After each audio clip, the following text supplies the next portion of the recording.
At what point was the show cast, and to what extent were the parts written for specific people, or at least with specific people in mind? Well, the Met decided the first cast, and the cast was in place by the time I started the second act. So I would say in the second act I had more of a focus on specific people.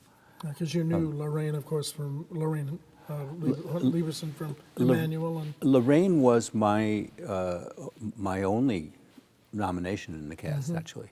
And Lorraine had never been cast at the Met. And I had talked about her for a while there, and they said, she's a Handel voice, she won't carry. And I said, well, I think she'll carry, and I think the voice has a drive that you haven't really heard yet. And they said, okay, have you got a part that she could be a debut part for her? I said, yeah, I've got this thing, Myrtle. And so she was already, yeah, she was on board after the first act. They'd settled on her. They went out and listened to her here and there.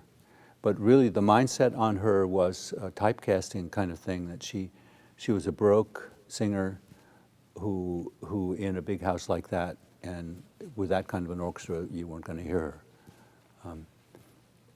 And in fact, one of the things she did when she sang that and other parts at the Met is that she sang something softer in that house and projected them than just anything they'd ever really heard, perhaps for years.